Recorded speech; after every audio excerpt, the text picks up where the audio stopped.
Christian Visual Arts presents From the Life Notebook of an 80-year-old aerospace engineer, a look at life. Chapter 2. In Romans 5:12, we saw that the sin nature was passed down through the generations from Adam. We find in Psalm 51:5, "But I was born a sinner, yes, from the moment my mother conceived me." This is because we are all descendants of Adam. John 3 verse 6 tells us, "Flesh gives birth to flesh, but spirit gives birth to spirit." The spirit that God gave to Adam is missing from the generations that followed because it died when Adam sinned. The control center that we call the heart of man is now filled with fleshly desires. That's what the first part of Romans 8:5 says. Those who live according to the flesh have their mind set on what the flesh desires. Romans 8:7 tells us, "The mind governed by the flesh is hostile to God. It does not submit to God's law, nor can it do so." Jeremiah 17 verse 9 goes on to say, "The heart is deceitful above all things, and beyond cure. Who can understand it?" That is why we saw in chapter 1 that there were 9 major theories on creation that did not include creation by God. The Bible tells us about those who say there is no God. In Romans 1 verses 19 and 20 it says, "For the truth about God is known to them instinctively. God has put this knowledge in their hearts. Since earliest times, men have seen the earth and sky and all God made, and have known of his existence and great eternal power."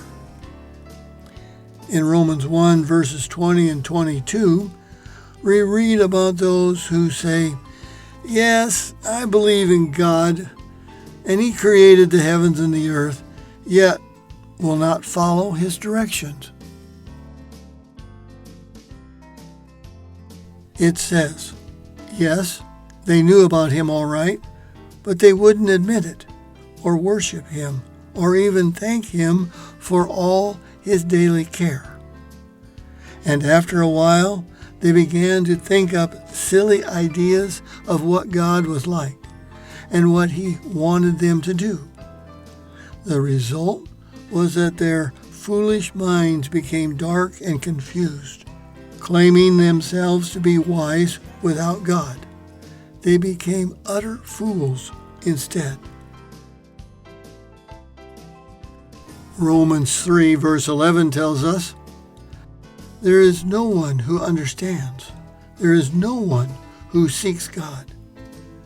Then in verse 23 we read, "For all have sinned and fallen short of the glory of God." So the question is, if we all were born with a sin nature, and everyone is going to die anyway, why not do whatever you want to do and get all you can get, because when you're dead, you're dead? And that's what the philosophy professor in the university will tell you.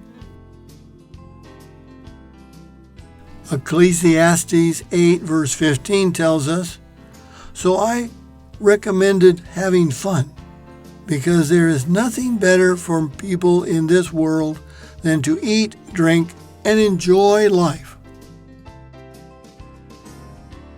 The attitude of the world is get all you can get.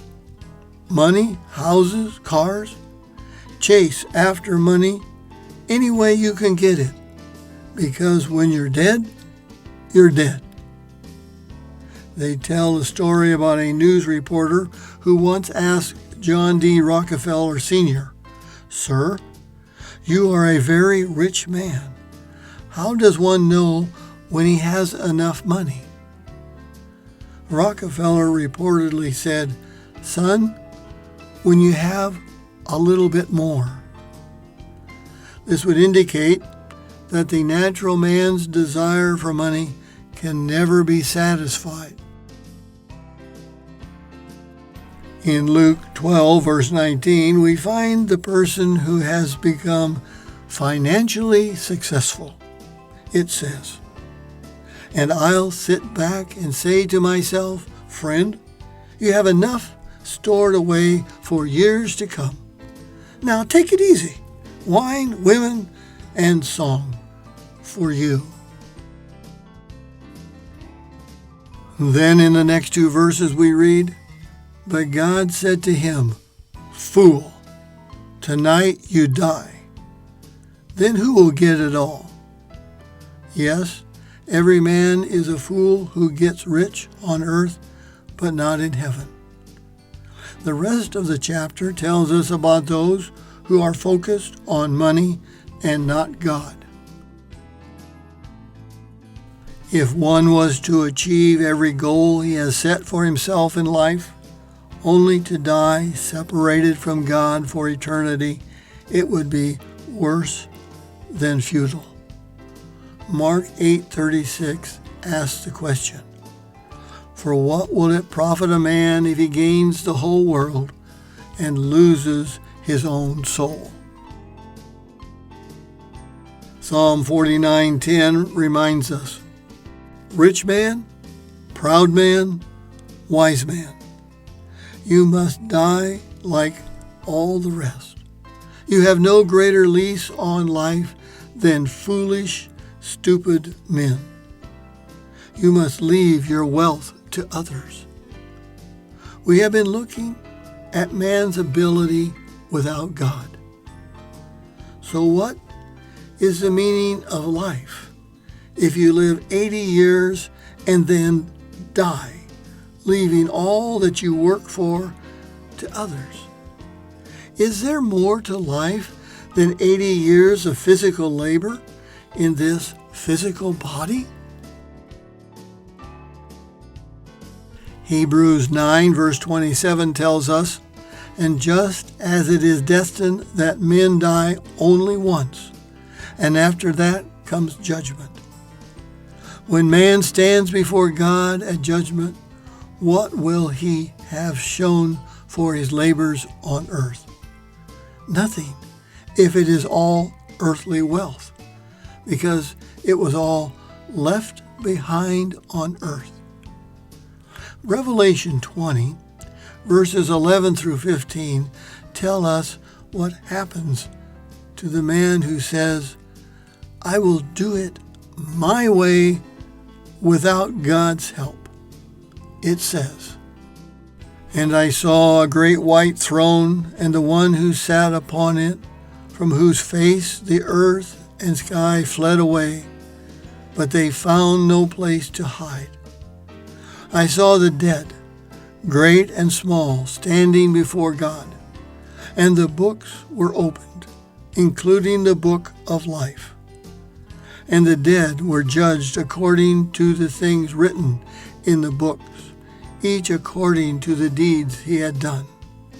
The oceans surrendered the bodies buried in them, and the earth and the underworld gave up the dead in them. Each was judged according to his deeds. And death and hell were thrown into the lake of fire. This is the second death, the lake of fire. And if anyone's name was not found recorded in the book of life, he was thrown into the lake of fire. This second death is the death of the soul in the lake of fire." Verse 15 gives a warning. It says, "If anyone's name was not found recorded in the book of life, he was thrown into the lake of fire. This is the second death, the death of the soul in the lake of fire.